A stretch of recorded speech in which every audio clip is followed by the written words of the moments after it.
आप सभी को जय महाकाल, जय मां महाकाली, हर हर महादेव। मैं पंडित अवधेश तिवारी आशा करता हूं आप सभी लोग स्वस्थ होंगे, मस्त होंगे, जबरदस्त होंगे। महाकाल की भक्ति से जन कल्याण के कार्यों को करते हुए अपने अपने कार्यों में व्यस्त होंगे।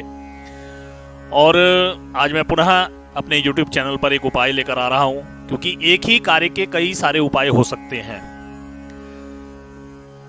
ठीक वैसे ही जैसे हमें कहीं जाना हो तो उस स्थान के भी, उस मंजिल के भी कई रास्ते होते हैं, उसी प्रकार से एक कार्य को सिद्ध करने के लिए कई प्रकार के उपाय होते हैं।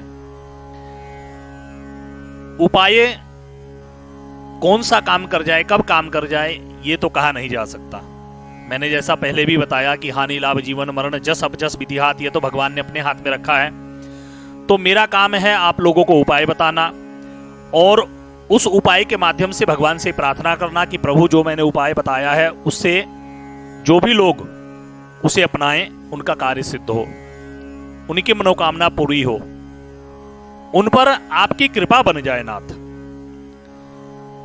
क्योंकि हम लोग उपाय भी इसी निमित्त करते हैं कि हमारा कार्य सिद्ध हो जाए। कई बार भोजन की थाली हमारे सामने होती है और हम लोग कहते हैं ना कि कर्म में विश्वास करो। कर्म अपनी जगह प्रभाव देता है, इसमें किसी भी प्रकार का संदेह नहीं है, संशय करने की आवश्यकता नहीं है। परंतु कर्म करने के बाद भी यदि हमें फल प्राप्त ना हो तो, जैसे भोजन की थाली तो हमारे सामने है और कर्म किसको करना है? इस हाथ को करना है। हाथ जो है कर्म भी कर रहा है। कर्म क्या कर रहा है कि भोजन की थाली में से भोजन को उठा के और मुंह में डालने के लिए तैयार है, ये कर्म है। और ठीक उसी बीच कुछ ऐसा हो जाए कि आप उस थाली को ही कह दें बस हो गया भोजन, तो ये क्या है? ये भाग्य है, ये भगवान की कृपा है। क्योंकि जो भोजन आपको प्राप्त करना था, जो भोजन आपके पेट में जाना था, जिससे आपका मन तृप्त होने वाला था, वह भोजन आपके सामने होते हुए भी, आपके हाथों में आते हुए भी आप उसे अपने मुख में नहीं डाल पाए।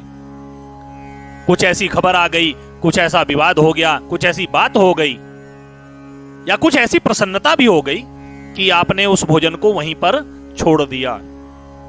वैसे तो प्रसन्नता में लोग भोजन नहीं छोड़ते, परंतु फिर भी कुछ बातें ऐसी हो जाती हैं कि तुरंत उठ के आदमी भाग लेता है कि अरे इतनी खुशी की बात है, चलो भोजन बाद में करेंगे।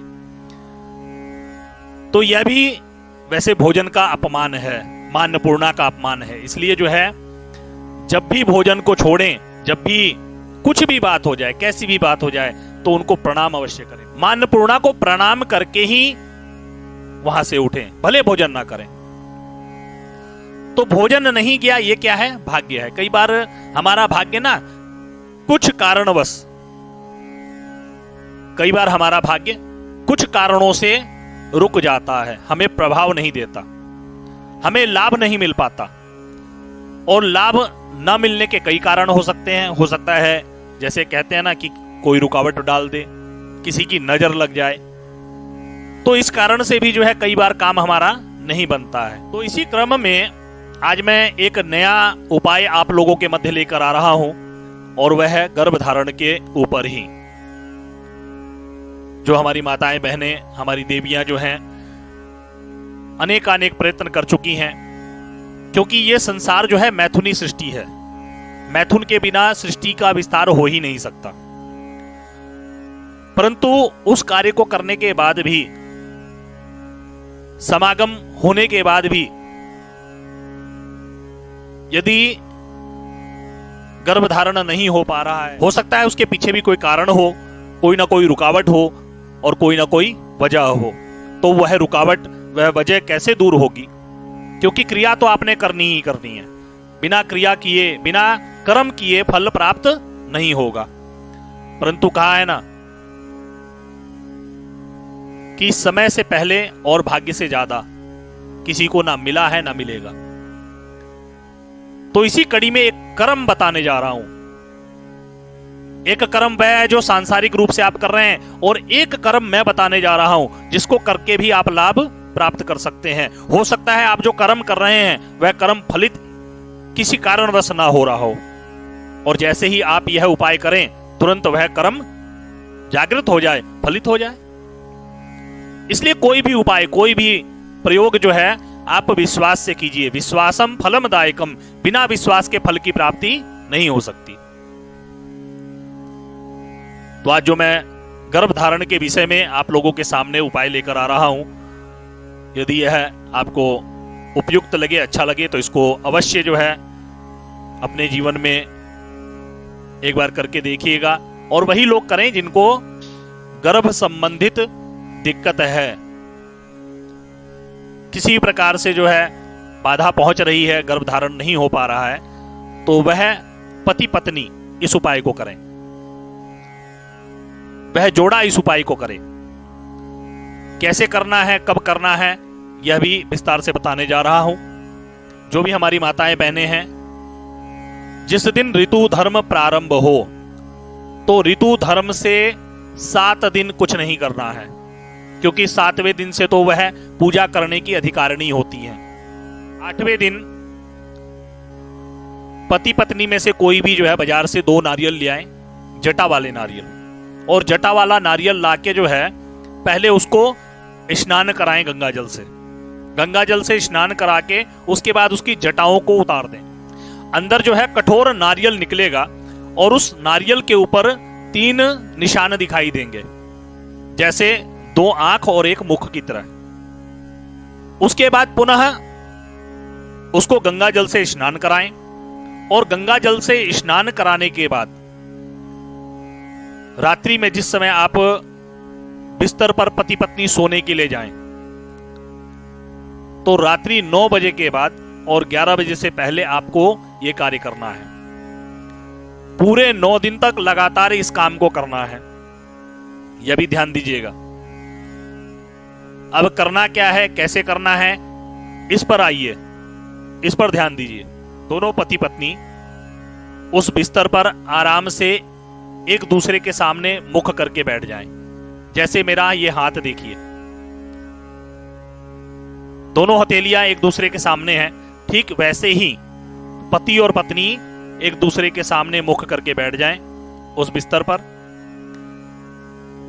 उसके बाद जो नारियल आप बाजार से लेकर आए हैं, जिसको आपने छीला है, गंगा जल से शुद्ध किया है, उसको अपनी नाभि से थोड़ा नीचे, बिल्कुल नाभि के ठीक नीचे, जिधर 3 छेद होते हैं उधर से स्पर्श कराइएगा। और स्पर्श करा के, यानी कि पति भी और पत्नी भी दोनों अपनी नाभि से हल्का सा नीचे, 1-2 उंगल नीचे, जिधर नारियल पर 3 निशान हैं, वह निशान जो है वह नाभि की तरफ हो। और उसके बाद 11 बार आपको मंत्र बोलना है।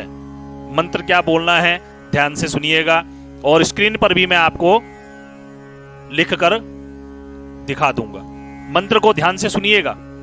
मंत्र है ओम महाकालेश्वराय उमा शिवाय रुद्राय नमः। मंत्र है ओम महाकालेश्वराय उमा शिवाय रुद्राय नमः। ओम महाकालेश्वराय उमा शिवाय रुद्राय नमः, ये मंत्र है। इस मंत्र को दोनों पति पत्नी 11 बार उच्चारण कीजिएगा। शुद्ध भाव से भगवान का ध्यान कीजिएगा, महाकाल का ध्यान कीजिएगा, और स्पर्श कराकर 11 बार इस मंत्र को बोलते हुए, जब तक ये मंत्र 11 बार आप ना बोल लें तब तक जो है उसको दाहिने हाथ से नाभि से नीचे स्पर्श करा के रखिएगा। जैसे ही आपका 11 बार मंत्र पूरा हो जाए, तो दोनों जने उस नारियल को सोने से पहले अपने दाहिने तरफ राइट साइड में तकिए के नीचे रख दीजिएगा। प्रतिदिन सोने से पहले यह क्रिया करनी है आपको ऐसे ही, और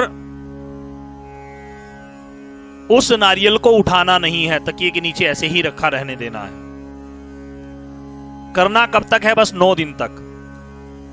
ऋतु धर्म से 8वें दिन शुरू करना है और निरंतर 9 दिन तक इस क्रिया को करना है।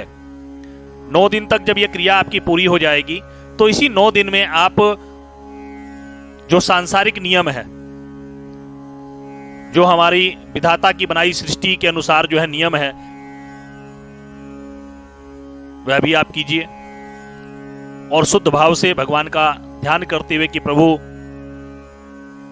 दोनों पति पत्नी, कि प्रभु जिस कामना की सिद्धि के लिए हम इस उपाय को कर रहे हैं, आपके नाम का स्मरण कर रहे हैं, वह हमारी कामना आप सिद्ध करें। विश्वास कीजिए, भगवान महाकाल की कृपा से आपका कार्य सिद्ध होगा और तुरंत ही हो सकता है आपको प्रथम माह में ही इसका रिजल्ट प्राप्त हो जाए। तो यदि भगवान की कृपा आप पर हो जाए और आपको रिजल्ट प्राप्त हो जाए तो 3 महीने तक, 90 दिन तक आप उसको वैसे ही बिस्तर पर रखिएगा। ये ध्यान रखिएगा कि कोई उसको स्पर्श ना करे, कोई उठाए ना और कोई उठाकर फेंके ना। भगवान की कृपा से यदि आपका मनोरथ पहले महीने में सिद्ध हो जाता है, बहुत अच्छी बात है, फिर भी आपको उसे 90 दिन तक रखना है। नहीं हो तो 3 माह तक आपको यही क्रिया दोहरानी है। 3 माह तक यही क्रिया दोहरानी है। यदि पहले माह में ही आपका कार्य सिद्ध हो जाता है, आपका मनोरथ पूर्ण हो जाता है, तो 90 दिन तक तो उसको आप वैसे ही रखिएगा। और 90 दिन जब पूरा हो जाए तो उसके बाद दोनों नारियल को अपने ऊपर से 3 बार उतारा कीजिएगा और उतारा करके किसी पीपल की जड़ में ले जाकर उस दोनों नारियल को फोड़ दीजिएगा। साथ साथ उसी दिन शाम के समय शिव मंदिर में जाकर भगवान महाकाल को कुछ प्रसाद अर्पण कर दीजिएगा, कुछ भोग लगवा दीजिएगा, यथाशक्ति कुछ दक्षिणा भगवान के चरणों में अर्पित कर दीजिएगा। यदि भविष्य में किसी भी प्रकार का कोई अनिष्ट होना होगा तो वह भी नहीं होगा महाकाल के आशीर्वाद से।